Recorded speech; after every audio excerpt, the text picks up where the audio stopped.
नमस्कार, कार्यक्रम सवाल जवाफमा तपाईलाई स्वागत छ। म कमल राणा। तपाईले यो कार्यक्रम image FM 979, image news FM 103.6 का साथै पश्चिमाञ्चलको लोकप्रिय एफएम रेडियो शालिग्राम 100.6 कुस्मा पर्वत र रेडियो हाम्रो पाइला एफएम 91.6 जाजरकोटबाट पनि सुनिराख्नु भएको छ।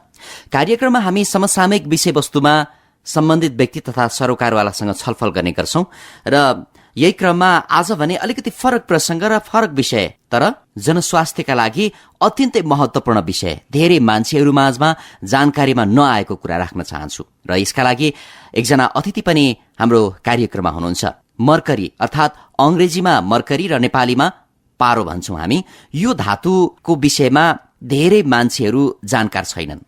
यसले हाम्रो स्वास्थ्यमा पारिरहेको प्रभाव, नकारात्मक प्रभाव भनौं, जुन एउटा स्लो पोइजनको रूपमा पनि रहिरहेको छ, यसलाई यसरी पनि भन्न सकिएला।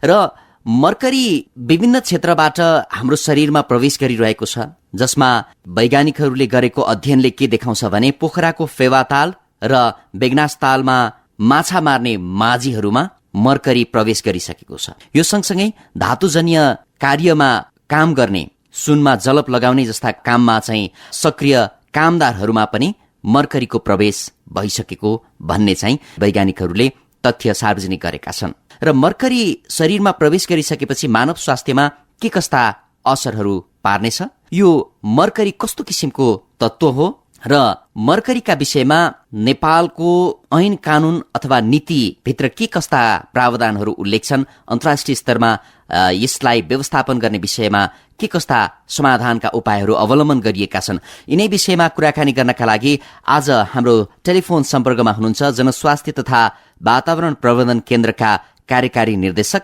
एवं वातावरण वैज्ञानिक रामचरित्र शाह। उहाँसँगको कुराकानी अगाडि बढाउन चाहन्छु। शाहज्यू, यहाँलाई कार्यक्रममा स्वागत छ। धन्यवाद कमलजी। पछिल्लो समय यो मर्करी अर्थात् पारोको विषयमा कुराहरू आइरहेको छन्, चर्चाहरू भइरहेको छ, तर पनि नेपाली सबै जनतालाई यो विषयमा जानकारी छैन। पारो अर्थात् मर्करी कस्तो तत्व हो? खास गरी पारो, जसलाई अंग्रेजीमा मर्करी भनिन्छ, यो चाहिँ प्रकृतिमा पाइने एक किसिमको गरुङ्गो धातु हो र यो चाहिँ सामान्य तापक्रम र दबावमा चाहिँ तरल अवस्थामा पाइने एउटा एक किसिमको रसायन हो, जसको प्रयोग विभिन्न वस्तुहरूमा, विभिन्न उपकरणहरूमा, विभिन्न औद्योगिक प्रक्रियाहरूमा प्रयोग भइरहेको छ। अब यो प्रयोग सँगसँगै प्रकृतिमा घुलनशील वा खिएर जान्छ कि जाँदैन, यो के हुन्छ? जाँदैन। अब मर्करीलाई यसरी बुझ्नुपर्छ जस्तो लाग्छ, जसरी मर्करी एउटा प्राकृतिक रसायन हो, तर यसको 3-4वटा स्वरूप हुन्छ। जसरी मैले पहिले के निवेदन गरेँ भने यो सामान्य तापक्रम र दबावमा चाहिँ तरल अवस्थामा पाइने रसायन हो र त्यसलाई चाहिँ एलिमेन्टल फर्म अफ मर्करी भन्छ। त्यसपछि चाहिँ हामीले, तपाईहरुले हामी सबैले हेरिरहेछौँ, यो दन्त चिकित्सामा दाँत भर्दाखेरि त्यो चाँदी भर्ने भन्छ नि, त्यो चाँदी भर्ने भनेको सिल्भर अमलगम भन्छ। त्यसलाई सिल्भर अमलगम भन्नुको कारण के हो भने त्यसको 50% चाहिँ मर्करी हुन्छ क्या, र मर्करी हेर्दाखेरि चाँदी जस्तो देख्छ। तपाईँ हातमा लिएर अथवा प्लेटमा मर्करी हेर्नुभयो, हातमा त लिनु हुँदैन, प्लेटमा राखेर अथवा बिकरमा राखेको मर्करी हेर्नुभयो भने त्यो चाहिँ चाँदी जस्तो देखिने भएर सिल्भर फिलिङ बन्छ। त्यही भएर दाँतमा भर्ने मर्करी चाहिँ इनअर्गेनिक फर्म अफ मर्करी हो। त्यसै गरी यदि हस्पिटलमा बढी भएको मर्करी फालेर अथवा ड्रेन गरेर बगाएर नदीमा जान्छ अथवा माटोमा जान्छ, त्यहाँ चाहिँ त्यो विभिन्न माइक्रो अर्गानिजम, सूक्ष्म जीवाणुहरूसँग प्रक्रिया भएर त्यो चाहिँ अर्ग्यानिक फर्म अफ मर्करीमा चाहिँ चेन्ज हुन्छ। त्यही भएर र हामीले घरमा सिएफएलहरू अथवा ट्युबलाइटहरू, त्यसमा प्रयोग भएको मर्करी चाहिँ भेपर फर्म अफ मर्करी हो। त्यही भएर mercury elemental form, inorganic, organic र भेपर फर्ममा हुन्छ। यसको प्राकृतिक रूपले क्षयीकरण चाहिँ हुँदैन। यसलाई जे गरे पनि, तताए पनि, डढाए पनि, गाडे पनि, त्यो यसको प्रकृति मात्रै फरक हुन जान्छ। जसरी तरल अवस्थाको मर्करी चाहिँ इनअर्ग्यानिकमा चेन्ज हुन्छ, अर्ग्यानिकमा चेन्ज हुन्छ र भेपरमा चेन्ज हुन्छ। तर यसको विनाश चाहिँ हुँदैन, एक प्रकृतिबाट अर्को प्रकृतिमा जान्छ र कुनै कुनैको प्रकृति चाहिँ एकदमै सबभन्दा बढी घातक हुन्छ। उदाहरणको लागि एलिमेन्टल जुन मैले तरल मर्करीको कुरा गरेँ त्यो चाहिँ सबभन्दा कम घातक, त्योभन्दा बढी घातक चाहिँ दाँतमा भर्ने मर्करीको स्वरूप हुन्छ। त्योभन्दा पनि सबभन्दा बढी घातक चाहिँ प्रकृतिमा फेरि वातावरणमा गइसकेपछि विभिन्न माइक्रो अर्गानिजम अथवा मानवको शरीरभित्र गइसकेपछि पेटमा भएका विभिन्न माइक्रो अर्गानिजमसँग प्रक्रिया भएर अर्ग्यानिक फर्म अफ मर्करीमा चेन्ज हुन्छ, जुन चाहिँ सबभन्दा बढी खतरनाक फर्म हो। यसले जनस्वास्थ्यमा प्रभाव वा असर चाहिँ कस्तो पार्छ? वास्तवमा मर्करीको असर चाहिँ जनस्वास्थ्यमा एकदमै डर लाग्दो छ होइन। र कतिसम्म बनेको छ भने जसरी तपाईँले हातमा राख्नुभयो भने छालाको माध्यमबाट त्यो एकदमै तुरुन्त सोसेर जान्छ, तर हामीलाई थाहा हुँदैन र एकपल्ट हाम्रो खानाको माध्यमबाट, छालाको माध्यमबाट अथवा कुनै कस्मेटिक्समा पनि प्रयोग हुने भएकोले इभन कस्मेटिक्सहरू पनि हाम्रो शरीरमा गइसकेपछि यदि धेरै मात्रामा हामीले त्यो शरीरमा प्रवेश गरेपछि यसले चाहिँ हाम्रो स्नायु प्रणालीलाई सबभन्दा बढी असर गर्छ। त्यसै गरी पाचन प्रणालीलाई असर गर्छ, श्वास प्रश्वास प्रणालीलाई, त्यसै गरी हाम्रो यो रोगसँग लड्ने क्षमतामा ह्रास ल्याउँछ। मृगौलाको र फोक्सोको यसले प्रक्रियामा असर गर्छ र त्यसै गरी हेर्ने सुन्ने क्षमतामा पनि यसले ह्रास ल्याउँछ।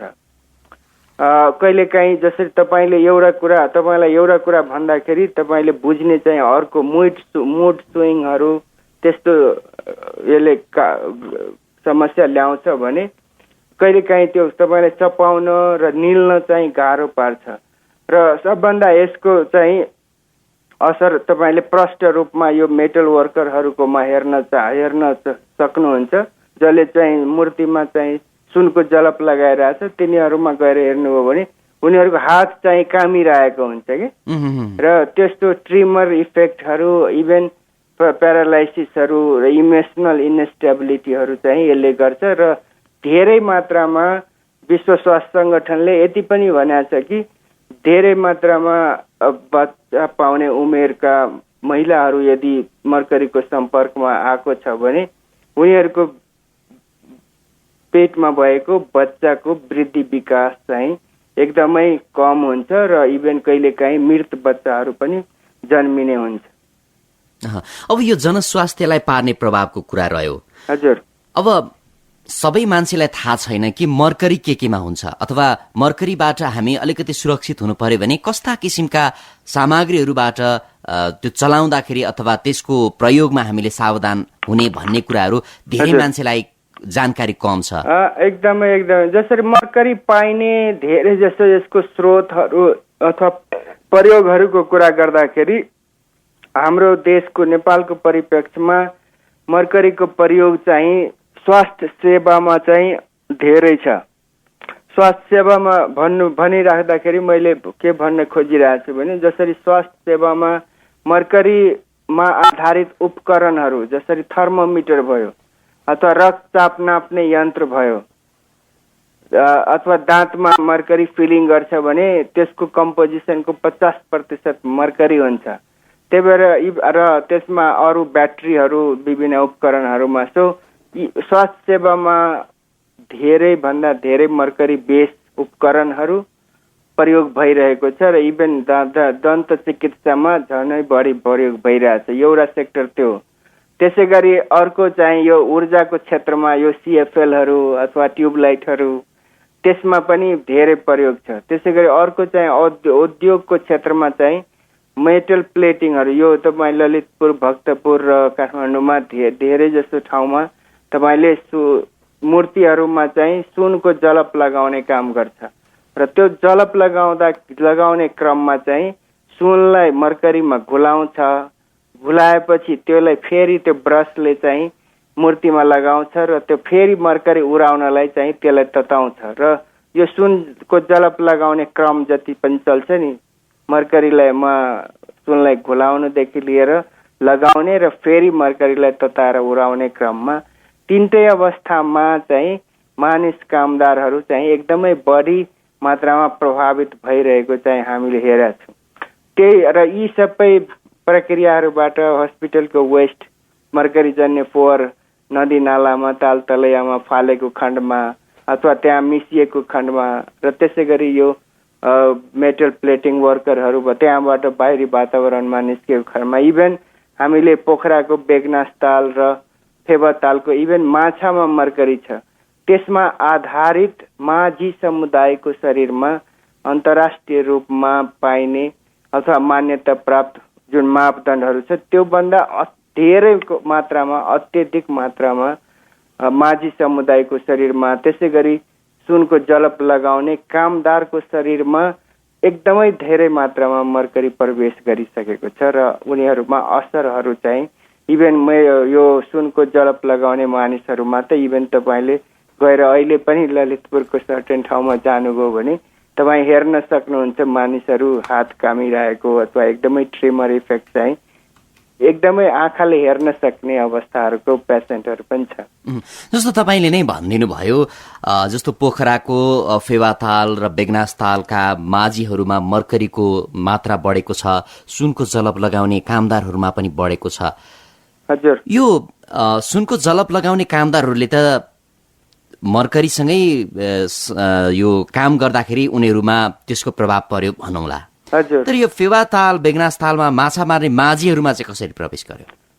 एकदमै राम्रो प्रश्न गर्नुभयो, धन्यवाद। वास्तवमा जसरी हामीले हरेक घरमा थर्मोमिटर हुन्छ होइन, करिब करिब त्यसै गरी अस्पताल जन्य मैले जति पनि कुरा गरेँ नि, अस्पतालको अथवा स्वास्थ्य क्षेत्रमा चाहिँ आयुर्वेदिक औषधिदेखि लिएर विभिन्न उपकरणहरू र इभेन दाँतमा भर्ने प्रक्रिया यी सबैमा मर्करी चाहिँ प्रयोग हुन्छ र फोहोरको व्यवस्थापन राम्रो नभएको कारणले ती मर्करी युक्त फोहोर कि त नदी नालाको छेउमा अथवा कि त ड्रेनमा बगाइदिन्छ बाँकी मर्करी। जसरी एउटा दाँत फिलिङ गर्नलाई चाहिँ बनाएको मर्करी अमलगमको सबै 100% चाहिँ खर्च हुँदैन र बाँकी रहेको अमलगम जुन मर्करी र प्लस अरू मेटल एलोयहरूको कम्पोजिसन हुन्छ त्यो चाहिँ राम्ररी व्यवस्थापन गर्ने अझै पनि धेरै जसो दन्त चिकित्सा क्लिनिकमा अथवा हस्पिटलमा छुट्टै व्यवस्थापन कहीँ पनि नभएकोले मर्करी युक्त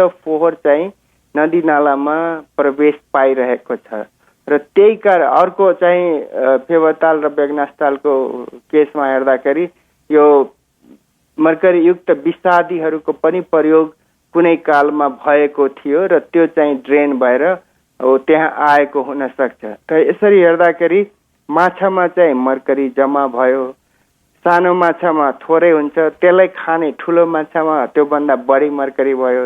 इभन ठुलो माछालाई खाने माझी समुदाय हामी भन्दा साधारण मान्छे भन्दा बढी फ्रिक्वेन्ट खान्छ, किनभने उसको हरेक छाकमा माछा हुन्छ। साधारण व्यक्तिको मेबी सप्ताहमा 2 दिन खाला अथवा महिनामा 4 दिन खाला त्यस्तो हुन्छ। तर माझी समुदाय चाहिँ माछा मारेरै जीविकोपार्जन गर्ने भएकोले अन्य समुदायको भन्दा अन्य मानिसहरूको भन्दा बढी माछा चाहिँ कन्ज्युम गर्ने भएकोले माछामा मर्करी आयो, पहिले तालको पानीमा आयो, त्यसपछि माछामा आयो, त्यसपछि माझी समुदायमा आयो। त्यसरी चाहिँ मर्करी एक पारिस्थितिक प्रणालीबाट अर्को पारिस्थितिक प्रणालीमा आश्रित समुदायमा प्रवेश गरेको पाइयो। भनेपछि त यहाँ त सुरुमा पानी दूषित हुँदाखेरि अथवा पानीमा मर्करी मिसिँदाखेरि माछालाई प्रभाव पार्यो, माछाबाट मान्छेलाई प्रभाव पार्यो, माझी समुदाय प्रभावित भइसकेको जुन तपाईँले उदाहरण प्रस्तुत गरिसक्नु भएको छ। यो त एकपछि अर्को क्षेत्रमा प्रवेश गरिरहँदो रहेछ, नष्ट चाहिँ कहीँ पनि नहुँदो रहेछ। नष्ट हुँदैन यो। इभन तपाईँको ताल तलैयामा मैले पानीमा मर्करी गयो अथवा हिलोमा तलको पिँधमा भएको हिलोमा मर्करी एउटा फर्ममा बसिरहेको छ, कुनै बेला के कस्तो हुने रहेछ भने त्यो बसिरहेको मर्करी फेरि जेनरेट हुने रहेछ, बाहिर निस्कने रहेछ। त्यो एउटा फर्मबाट अर्को फर्ममा चाहिँ प्रकृति मात्रै स्वरूप चेन्ज हुने हो, तर यसको विनाश चाहिँ हुँदैन।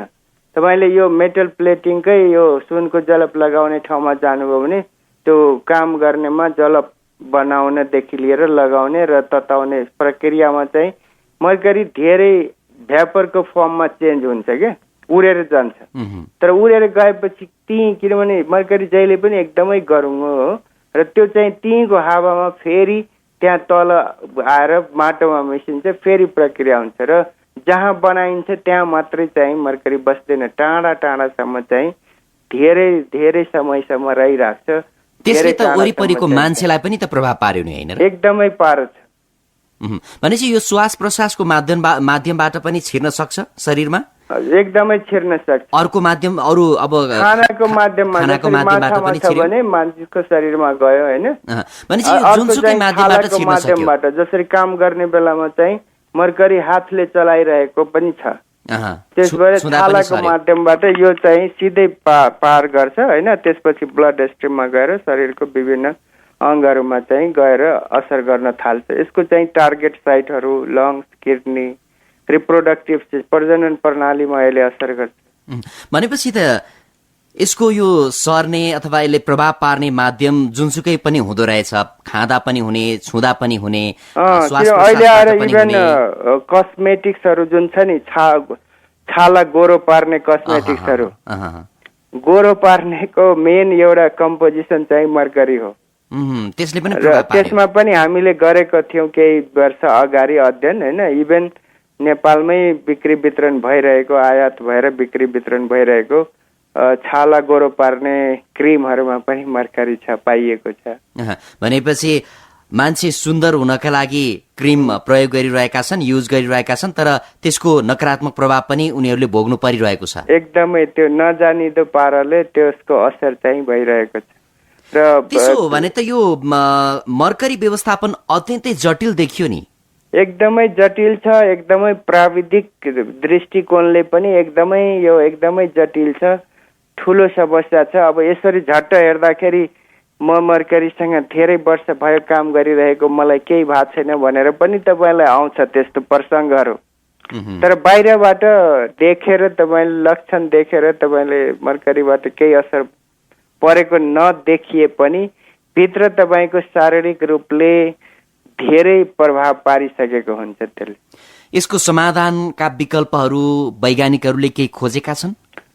सबभन्दा राम्रो उपायहरू त के छ भने जसरी सकेसम्म मर्करीमा आधारित उपकरणहरू, प्रक्रियाहरू लाई आजको दिनमा चाहिँ वैकल्पिक सुरक्षित उपायहरू अथवा सुरक्षित उपकरणहरू, सुरक्षित प्रक्रियाहरूबाट चाहिँ सकेसम्म बन्द गर्ने हो कि यसको प्रयोग। तर कुनै अवस्थामा बन्द गर्न नसक्ने हुन्छ। उदाहरणको लागि जसरी स्वास्थ्य सेक्टरमा जति पनि प्रयोग भइरहेछ त्यसको वैकल्पिक उपायहरू आइसकेको अवस्था छ। त्यही भएर म लगायत हामीले जनस्वास्थ्य तथा वातावरण प्रवर्धन केन्द्रबाट जुन विगत धेरै वर्षदेखि यसको क्याम्पेन गरिराख्दाखेरि के पनि पायो भने जसरी मर्करी थर्मोमिटरको सट्टामा डिजिटल थर्मोमिटर छ, मर्करी बिपी सेटको सट्टामा एनोराइड छ, त्यसै गरी सिल्भर फिलिङ अथवा चाँदी मर्करी फिलिङको सट्टामा चाहिँ अहिले आएर कम्पोजिट, ग्लास आइनोमर, सिमेन्ट, त्यस्तो धेरै वैकल्पिक डेन्टल फिलिङहरू मेटेरियलहरू पनि आइसकेको अवस्था छ भने यो सिएफएल चिमहरूको सट्टामा एलइडी प्रयोग गर्न सकिन्छ। यो मेटल प्लेटिङको अथवा सुनको जलप लगाउने प्रक्रिया, त्यो औद्योगिक प्रक्रिया अन्तर्गत सुरक्षित हुने उपायहरू धेरै छ। जसरी अहिले आएर तपाईँ कतै वर्कसपमा जानुभयो भने पुरै म्यानुअल भइरहेको हुन्छ, ह्यान्डलिङ, नेकेड ह्यान्डले, खाली खुल्ला हातले चाहिँ कुनै मास्क हुँदैन, कुनै हातमा पन्जा हुँदैन, मर्करीलाई सिधै हातमा दाल भात मासे जस्तै माझिरहेको हुन्छ उहाँहरूले। भनेपछि त्यो प्रक्रियाहरूलाई घटाउन चाहिँ सकिन्छ। उसलाई सुरक्षा, कामदारहरूलाई यसको बारेमा जानकारी दिएर कामदारहरूलाई यथेष्ट सुरक्षा कवचहरू प्रदान गरेर र सँगसँगै अहिलेको जुन जलप लगाउने प्रक्रिया छ खुल्ला रूपमा त्यसलाई चाहिँ एउटा नियन्त्रित ठाउँमा, एउटा नियन्त्रित कोठामा राखेर ब्याक फिल्टरहरू त्यहाँ भएको हावा, मर्करीयुक्त हावालाई सोच्ने र त्यो सोचेको हावालाई बाट मर्करीलाई चाहिँ ठिगराएर हुन्छ कि सेटल कसरी हुन्छ त्यसलाई चाहिँ रिकभर गर्न सक्ने प्रविधिहरू अलरेडी विकासहरू भइसकेको अवस्थामा सकेसम्म प्रयोगै नगर्ने, प्रयोगै गर्नु पर्यो भने कमभन्दा कम गर्ने र प्रयोग गर्दै गर्दाखेरि हुन सक्ने सम्भाव्य संक्रमण अथवा त्यसको सम्पर्कमा आउने प्रविधिहरूलाई परिवर्तन गरेर सुधार गरेर मानिस र मर्करीको जुन सम्पर्क हुने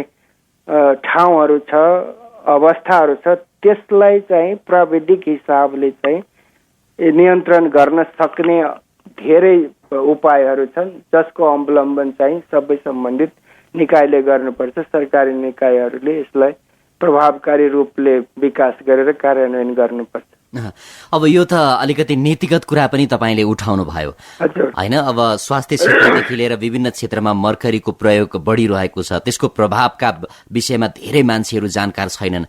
यद्यपि जस्तो राज्यको कुरा गर्ने भने नेपाल सरकार मर्करीको नकारात्मक प्रभावप्रति के कति जानकार छ, सचेत छ, के पाउनुहुन्छ? एकदमै बिल्कुलै 100% जानकार पनि छ। जसरी स्वास्थ्य मन्त्रालयसँग हामीले धेरै नजिक भएर काम गरिरहेछौँ यो इस्युमा, त्यसै गरी जनसङ्ख्या तथा वातावरण मन्त्रालयसँग पनि धेरै सहकार्यहरू पनि भइरहेछ र अन्तर्राष्ट्रिय रूपमा पनि यसलाई चाहिँ सबै यो संयुक्त राष्ट्रिय अन्तर्राष्ट्रिय जुन सङ्घ छ त्यस अन्तर्गतका सबै प्राय जसो सदस्य राष्ट्रहरूमा पनि अहिले आएर त इभन अन्तर्राष्ट्रिय रूपमा पनि यसलाई एड्रेस गर्नुपर्छ भनेर मिनामाता मर्करी महासन्धि नै आइसकेको छ।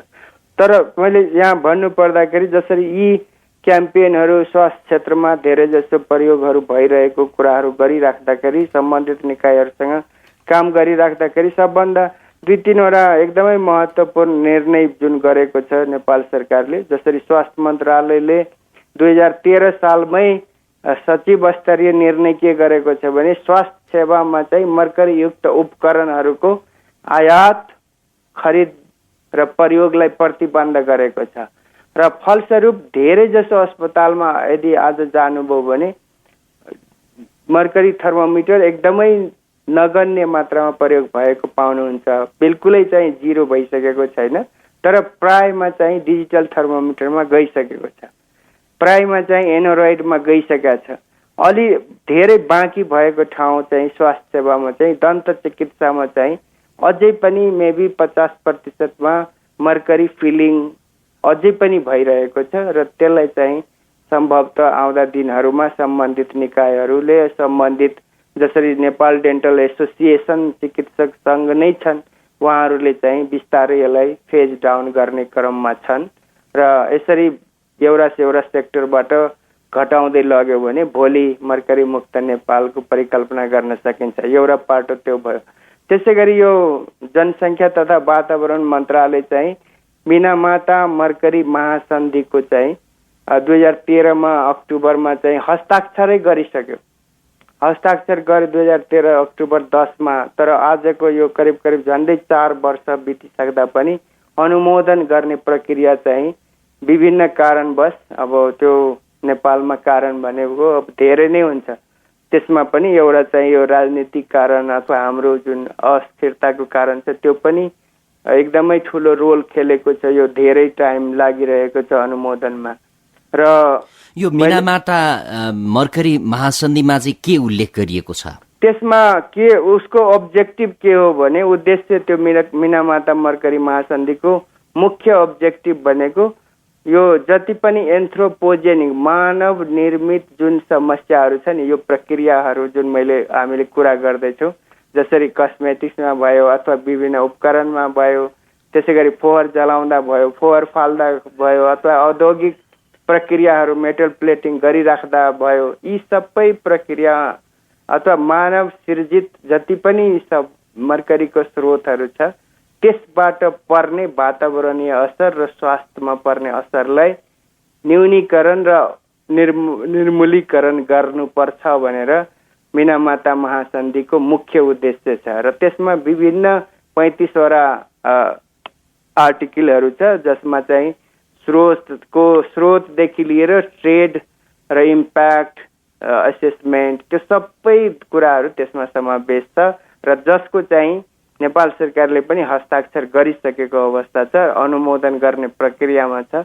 केही ढिलो भए पनि प्रक्रिया चाहिँ सुरुवात चाहिँ भएको छ। त्यही भएर नेपाल सरकारको एटलिस्ट सम्बन्धित निकाय सिधै जसरी स्वास्थ्य मन्त्रालय त्यसै गरी वातावरण मन्त्रालयमा यसको बारेमा पूर्ण रूपले जानकारी छ, उहाँहरूले गरिराख्नु भएको छ। मेबी जति गर्नुपर्ने हो त्यतिसम्म हुन सकेको चाहिँ छैन पक्कै पनि। र अहिले आएर इभन वातावरण मन्त्रालयबाट नेपालमा मर्करीबाट कति मर्करी आउँछ, कति कहाँ युज हुन्छ, केमा असर भइरहेछ, यी सबै सम्बन्धितको एउटा MIA भन्छ, मर्करी मिनामाता इनिसियल एसेसमेन्ट भनेर त्यो परियोजना भर्खरै सुरु पनि भइसकेको अवस्था छ वातावरण मन्त्रालयबाट र आशा छ त्यो परियोजनाबाट निस्केको इन्भेन्ट्रीको रिजल्टहरूले चाहिँ झनै नेपाल सरकारले भोलिको एक्सन चाहिँ अझै प्रष्ट रूपमा चाहिँ लिन चाहिँ सहयोग पुग्नेछ। र सँगसँगै हामीले जनस्वास्थ्य तथा वातावरण प्रवर्धन केन्द्रबाट 5-6वटा सिरिजमै मर्करीको बायो मोनिटरिङ माछादेखि माझी समुदाय, त्यसै गरी डेन्टल समुदाय, त्यसै गरी अहिले आएर इभन मेटल प्लेटिङको वर्करहरूमा हामीले बायो मोनिटरिङका रिजल्टहरू पनि ल्याएर सम्बन्धित निकायहरूलाई बेला बेलामा दिइसकेका छौँ, इभन फलोअप गरिरहेछौँ। र यी सबै यो त देशभित्रको कुरा भयो। अन्तर्राष्ट्रिय रूपमा पनि जुन मैले मिनामाता मर्करी महासन्धिको कुरा गरेँ 2013मा सुरु भएर आजको दिनसम्म हेर्नुभयो भने 128वटाले हस्ताक्षर गरेछ, त्यसमध्ये 74वटाले त अनुमोदन गरिसकेका छ। 50वटा देशले अनुमोदन गर्ने बित्तिकै त्यो चाहिँ अन्तर्राष्ट्रिय कानुनको रूपमा मान्यता प्राप्त गर्छ र जुन यही अगस्तको 16 तारिकमा मिनामाता मर्करी महासन्धि चाहिँ अन्तर्राष्ट्रिय कानुनको रूपमा स्थापित भइसकेको छ। यो जुन तपाईले मिनामाता महासन्धि लगायतका कुराहरू उल्लेख गरिदिनु भयो हैन? हजुर। यो सँगसँगै नेपालको ऐन कानूनलाई हेर्ने हो भने चाहिँ नेपालको ऐन कानूनले मर्करीको व्यवस्थापनलाई चाहिँ कसरी हेरेको छ? प्रष्ट रूपमा अहिले धेरै ठाउँमा नभए पनि जसरी हामीले एकदमै 2-3वटा ठाउँ छ जहाँ चाहिँ मर्करीको बारेमा पनि हाम्रो ऐन कानूनमा बोलेको चाहिँ छ। उदाहरणको लागि जसरी वातावरण हाम्रो संविधानबाटै सुरु गरौँ। संविधानमा आर्टिकल 35 वा 36 स्वच्छ वातावरणमा बाँच्न पाउने अधिकार सुनिश्चित गरेछ। सो त्यसलाई यदि ब्रोडर रूपले हामीले इन्टरप्रेट गर्ने हो भने त्यो मर्करीको कुरा त्यहाँ पनि आउँछ। स्वास्थ्य सेवामा पहुँच भनेपछि राम्रो स्वास्थ्य सेवामा पहुँचको कल्पना संविधानले नै गरेको छ। सो यो त संविधानको कुरा भयो। हाम्रो सेक्टर लको कुरा गर्दाखेरि वातावरण मन्त्रालय अन्तर्गत जुन वातावरण संरक्षण ऐन र वातावरण संरक्षण नियमावली 2054 छ, त्यस अन्तर्गत पनि कसैले पनि अरूलाई असर गर्ने गरी कुनै पनि वातावरणीय प्रदूषण तोकेको मापदण्डभन्दा बढी उत्सर्जन गर्न नपाइने व्यवस्थाहरू छ। अस्पतालहरूको केसमा चाहिँ वातावरण प्रभाव मूल्याङ्कन, प्रारम्भिक वातावरण परीक्षण गर्नुपर्ने प्रावधानहरू छ। त्यसै गरी फोहोर व्यवस्थापन इन्क्लुडिङ मर्करीको व्यवस्थापन पनि गर्नुपर्छ भनेर ती विषयवस्तुहरूमा समावेश भएको छ।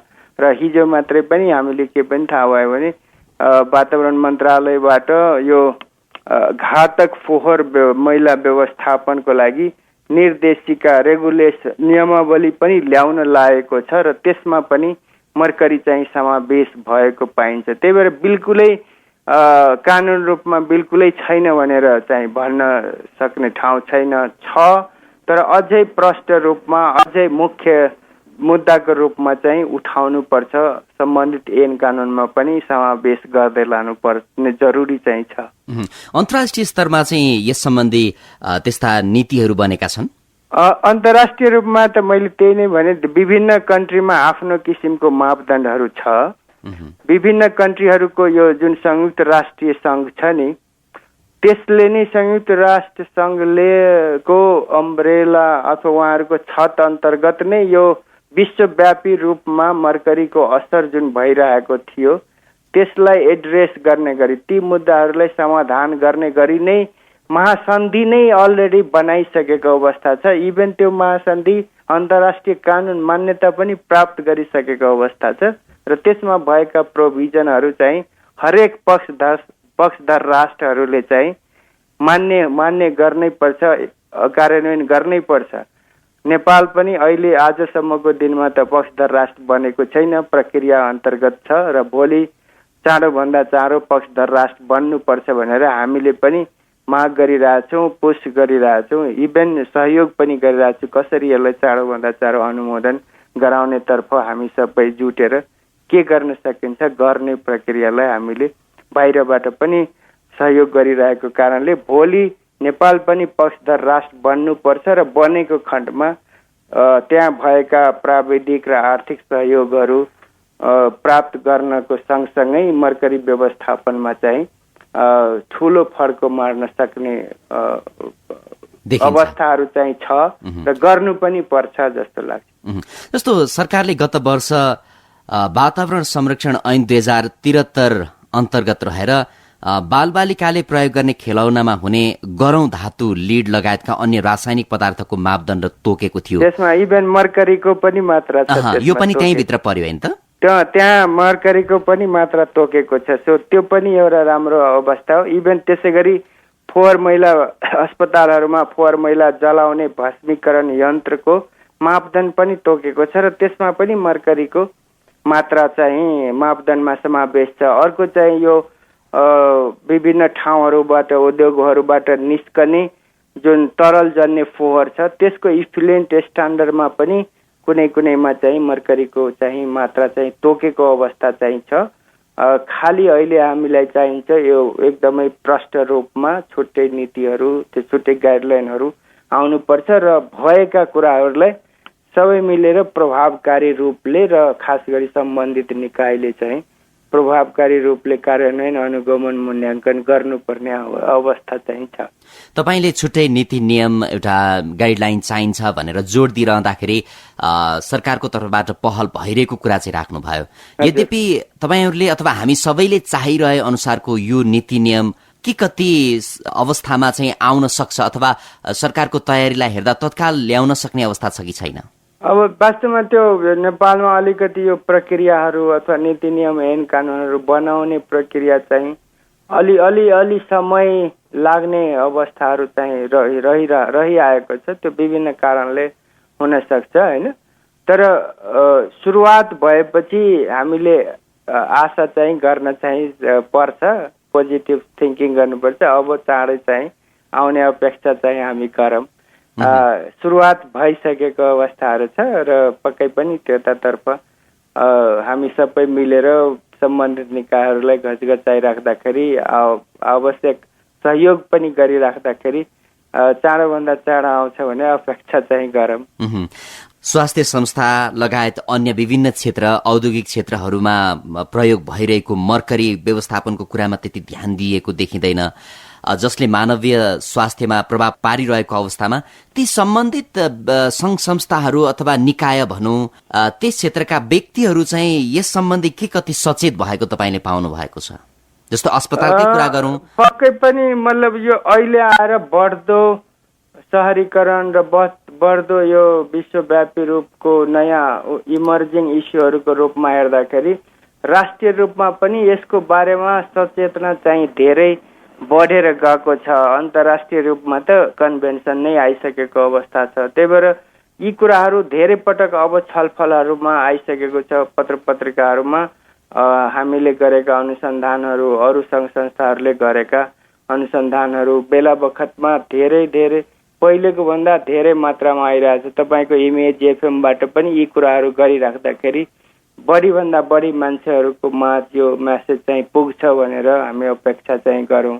त्यही भएर यसमा काम गर्ने सङ्घ संस्था व्यक्तिगत रूपले, संस्थागत रूपले र सरकारी निकायहरू पनि, जिम्मेवार सरकारी निकायहरूमा पनि यसको बारेमा बढ्दो किसिमको जनचेतना छ, बढ्दो किसिमको उद्देश्य लिएर यसलाई एड्रेस गर्नुपर्छ भनेर मानसिकता चाहिँ विकास पक्कै पनि भएको छ। तर आम सर्वसाधारणमा यस विषयमा धेरै जानकारी नभएको पाइन्छ। सँगसँगै उनीहरूको यो सचेतना अब यसबाट बच्नुपर्छ है भन्ने किसिमको चेतना पनि त्यति भएको पाइँदैन नि त। धेरै व्यापक चाहिँ छैन, तर मैले यो जनचेतनाको जहाँसम्म कुरा छ त्यो कन्टिन्युअस प्रोसेस हो, निरन्तर चलिरहने प्रक्रिया हो। र मलाई जहाँसम्म यो रसायन सुरक्षाको हामीले विगत 10-12 वर्षदेखि काम गरिरहेको अवस्थामा हेर्दाखेरि जुन अवस्थामा हामीले 3-4 वर्ष अगाडिको जनचेतना हेरेका थियौँ त्योभन्दा धेरै बढेर चाहिँ गएको छ। अहिले आएर चाहिँ तपाईँले यो खेलौनाको कुरा गरिराख्दाखेरि अथवा कस्मेटिक्सको कुरा गरिराख्दाखेरि अथवा यही मर्करीकै कुरा गरिराख्दाखेरि कहिलेकाहीँ हिजो पनि एउटा प्रसङ्ग चाहिँ कस्तो पनि आयो भने घरमा इभेन रेडियो टेलिभिजन हेरेर पनि यसको बारेमा चाहिँ जानकारी पाएका मानिसहरूले पनि त्यो कुराहरू गर्न थालिसकेको अवस्था छ। त्यही भएर जनचेतना धेरै व्यापक हुन नसके पनि त्यसको निरन्तरता चाहिन्छ, गर्दै जानुपर्छ। र पहिलेको भन्दा पक्कै पनि बढ्दो क्रममा जनचेतना पनि छ, यसलाई एड्रेस गर्ने कुराहरू पनि बढ्दो क्रममा स्वास्थ्य मन्त्रालयले, वातावरण मन्त्रालय र अन्य सम्बन्धित निकायहरूले पनि चासो बढेर चाहिँ गएको छ। तपाईँ यो क्षेत्रमा लामो समयदेखि कार्यरत हुनुहुन्छ, अध्ययन अनुसन्धान गरिराख्नु भएको छ एउटा वातावरण वैज्ञानिकको हिसाबले पनि।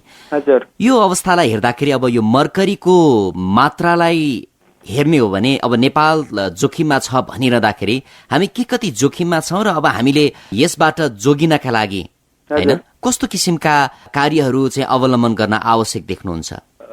एकदमै धन्यवाद कमलजी। वास्तवमा हामीले जनस्वास्थ्य तथा वातावरण प्रवर्धन केन्द्रबाट विगतका दिनहरूमा वर्षहरूमा गरेको 2-4वटा अध्ययनहरूबाट प्रष्ट रूपमा के देखेको छ भने नेपालमा यसको धेरै ठुलो प्रयोग नभए पनि प्रभावको रूपमा हेर्दाखेरि प्रभावित व्यक्तिहरू अलरेडी भइसकेको छ नेपालमा।